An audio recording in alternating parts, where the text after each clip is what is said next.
Nantes Université est officiellement lancé.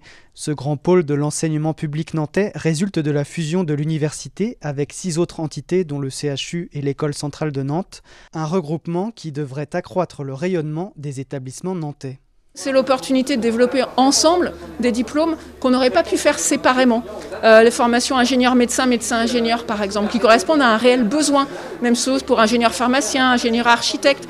On crée aussi par exemple à la rentrée prochaine un master humanité environnementale qui mêle les sciences humaines et sociales, les sciences de la nature et qui implique l'école des beaux-arts et l'école d'architecture. Accroître le rayonnement international et l'attractivité internationale de Nantes dans le domaine de l'enseignement supérieur et de la recherche, ça c'est évident. Pour nous, c'est très important. Dans une école comme Centrale Nantes, on a déjà 42% de nos étudiants qui viennent de l'international, ce qui est beaucoup, qui viennent de Chine, d'Inde, du Japon, du Brésil. Et on va continuer à attirer ces étudiants à Nantes pour les former, notamment sur les enjeux de développement durable, de lutte contre le réchauffement climatique, de transition énergétique, mais aussi de numérique, de santé, pour participer aussi à toutes ces transitions qui doivent être conduites à l'échelle mondiale.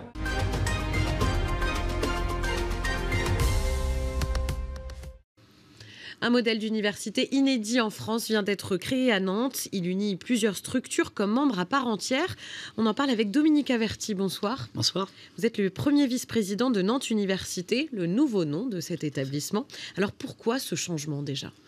Ce qu'on a voulu, c'est regrouper sous une même bannière les forces vives de l'enseignement supérieur sur la métropole nantaise. Donc vous en avez parlé tout à l'heure. Donc pour avoir un rayonnement international, mais également pour pouvoir avoir une meilleure interdisciplinarité, proposer des passerelles à nos étudiants, des doubles diplômes sur des thématiques qui sont plus larges que celles qu'avait l'Université de Nantes auparavant. Précisément, cela regroupe quelles écoles, quels instituts ? Alors, donc, il y a bien évidemment l'Université de Nantes, mais également l'école centrale. Vous avez l'école des beaux-arts ainsi que l'école d'architecture.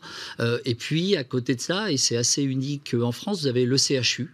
Vous avez un institut de recherche, l'INSERM, et vous avez un institut technologique avec l'IRT Jules Verne. Donc ça fait quand même beaucoup d'acteurs. Vous parliez de l'objectif de l'interdisciplinarité. Ça veut dire quoi très concrètement dans le quotidien, par exemple, des étudiants et dans ce que ça peut aussi leur permettre en tant que débouché par la suite ? Alors, on va mettre en place dès la rentrée de septembre 2022 des doubles cursus, par exemple ingénieur-médecin. On voit bien que de plus en plus, les médecins font appel à la technologie et donc ce sont des diplômes qui permettront à ces personnes d'avoir ces différentes compétences pour trouver des emplois, des nouveaux emplois, développer de nouvelles thématiques. On a également ingénieur-architecte, par exemple. Et puis, on va travailler aussi sur la possibilité pour des étudiants qui seront issus, par exemple, de la fac de sciences, de poursuivre leurs études à l'école centrale et donc bénéficier aussi des compétences des collègues. C'est une vraie opportunité pour eux sur le marché du travail par la suite. En tout cas, c'est comme ça que vous l'entendez, cette modification ? Oui, tout à fait. De plus en plus, on demande aux personnes qui vont s'engager dans la vie professionnelle d'avoir des compétences multiples. Et là, justement, l'idée, c'est de pouvoir offrir à tous ces étudiants la possibilité d'aller chercher dans un autre établissement des compétences pour enrichir leur parcours de formation. Il y a pour autant déjà des partenariats, par exemple, entre les écoles. Qu'est-ce qui fait la différence cette fois avec cette structure ? La facilité. Les étudiants seront des étudiants de Nantes Université. Donc, on va mettre en place toutes les conditions pour leur permettre facilement de pouvoir aller chercher une unité de formation dans un autre établissement.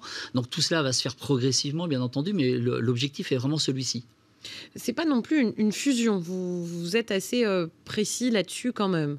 On utilise les ordonnances qui ont été publiées par le gouvernement et effectivement les écoles vont garder leur personnalité morale, donc vont garder leurs compétences sur les personnels, sur leurs moyens financiers, mais pour autant... L'école d'architecture, par exemple, ne sera pas l'université de Nantes, ça ne va pas marcher comme ça. L'école d'architecture fait partie de Nantes Université. Les étudiants de l'école d'architecture. Tout à fait, bien évidemment. Ils ne perdent pas leur...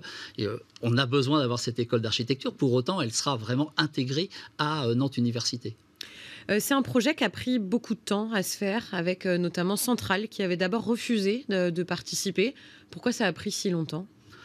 Justement à cause de ces questions-là. C'est un projet qui est transformant pour toute la communauté et il fallait trouver le bon angle, la bonne disposition pour qu'on puisse le faire.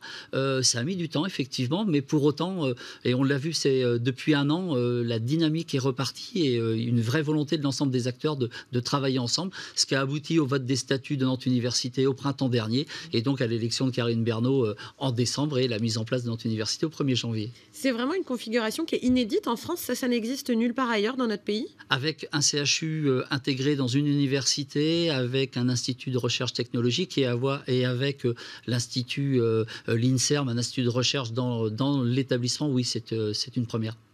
Ça permet en tout cas aussi de toucher les 40 millions d'euros promis par l'État pour ce projet. Voilà, il fallait nécessairement qu'il puisse y avoir différents acteurs pour que ça puisse se faire. Alors, je vais le prendre différemment. Notre objectif est vraiment de créer cet établissement. Les 40 millions d'euros dont vous parlez, qui sont donc le projet Next, le projet d'Excellence ICIT, est un accélérateur. Mais pour autant, notre volonté est vraiment de pouvoir faire cet établissement tous ensemble. Oui, en tout cas, si vous n'aviez pas réussi à vous mettre d'accord, ça n'aurait pas été attribué ici, ça n'aurait pas été attribué à l'Université de Nantes. Donc c'était quand même un enjeu important. Effectivement, le fait d'avoir cet établissement était une condition pour pouvoir obtenir ces moyens, mais pour autant, on avait véritablement cet objectif de pouvoir travailler ensemble et de faire cet établissement pour le bien de nos étudiants. Je pense que c'est vraiment les étudiants qu'il faut mettre au centre de ce projet. On le rappelle, est-ce que c'est déjà effectif pour les étudiants, là, à la fin de ce semestre, ou ce sera plutôt pour des cursus à partir de septembre prochain? On travaille bien évidemment à plein de choses. Il y a plein d'éléments qui se mettront en place à la rentrée prochaine. On travaille pour faciliter la vie associative, la vie culturelle, pour que tout le monde ait accès au sport. Bien évidemment, ça va se mettre en place progressivement. Je pense que le maître mot, c'est aussi ne pas être pressé, mais prendre son temps pour faire les choses le mieux possible. Donc, par exemple, à partir de septembre prochain, envisageable d'avoir déjà les cursus? Oui, bien évidemment, les cursus seront présents dès la rentrée prochaine. Merci beaucoup, Dominique Averti, d'avoir été avec nous sur Télé Nantes pour parler donc de cette nouvelle structure inédite en France.